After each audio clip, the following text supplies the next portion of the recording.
तोचीत दिला चारा, वंदन हे माझे तुला, घटनेच्या शिल्पकारा, घटनेच्या शिल्पकारा. लिहूनी घटना देऊनी आरक्षण, लिहूनी घटना देऊनी आरक्षण, गोरगरिबांचे केले रक्षण. जगाला तारणारे तुझीच विश्वधारा, दिला नवा जन्म तोचीत दिला चारा. वंदन हे माझे तुला, घटनेच्या शिल्पकारा, घटनेच्या शिल्पकारा. मानवी हक्कांचे कैवारी जागतिक दर्जाचे, अर्थशास्त्रज्ञ, कायदे पंडित, राजनीतिज्ञ, लेखक, समाज सुधारक, स्वतंत्र भारताचे पहिले कायदेमंत्री, भारतीय संविधानाचे जनक, दीनदलितांच्या जीवनाला जखडलेल्या गुलामगिरीच्या शृंखला तोडणारा महायोद्धा, अपेक्षितांच्या जीवनामध्ये अस्तित्वाची ज्योत पेटवणारा प्रकाश सूर्य, तसेच स्वतःचा अलौकिक विद्वतेचा वापर समाजहितासाठी करणारा, अस्पृश्यता मिटवण्यासाठी चंदना परीस आपला जीव झिजवणारे, आपल्या बांधवांच्या उन्नतीसाठी अहोरात्र झटणारे, समतेसाठी सत्याग्रह करणारे आणि भारताचे एक अमूल्य रत्न ज्यांना महामानव म्हणून संबोधले जाते असे डॉक्टर बाबासाहेब आंबेडकर यांना वंदन करून आज मी माझ्या भाषणास सुरुवात करते. कोणालाही जमणार नाही अशी क्रांती करून लावली, जातीवाद्यांना टक्कर देऊन चौदार गोंज भरून लावली.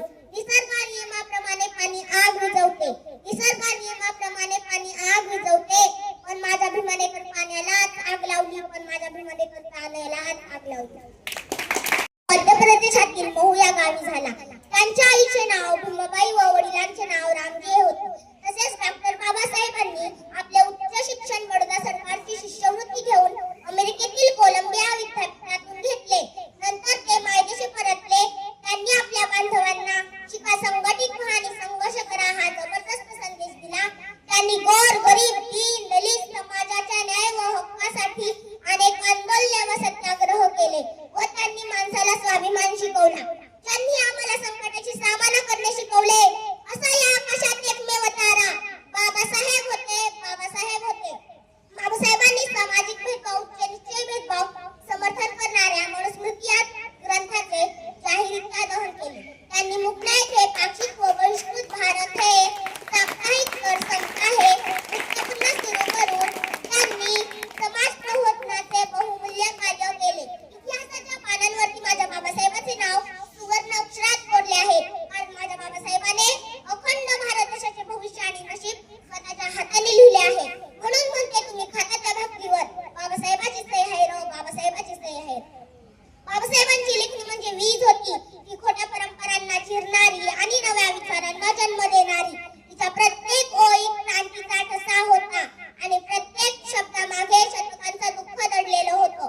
ती लेखणी ती बोलत नव्हती, ती गरजत होती. वर्णभेद, अन्यायावर थेट प्रहार करत होती. ती लेखणी फक्त क्रांतीच्या पानांवर नव्हती, ती माणसांच्या मनात रुजली, विचारांच्या मातीमध्ये खोलवर अंकुरली. तिचा प्रत्येक ओळीत अन्यायाला आव्हान होतं आणि प्रत्येक शब्दामागे माणुसकीचा शपथविधी.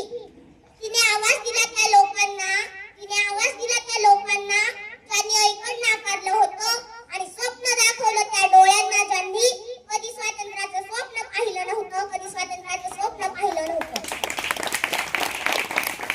बाबासाहेबांची लेखणी म्हणजे शब्दांचं शस्त्र ज्याने समाजाला गुलामीतून विचारांच्या स्वातंत्र्याकडे नेलं. आजही ती लेखणी जिवंत आहे. प्रत्येक विद्यार्थ्याच्या लिखाणात, प्रत्येक त्या हृदयात जिथे समतेचा जयघोष घुमते, विचारांची मशाल पेटते.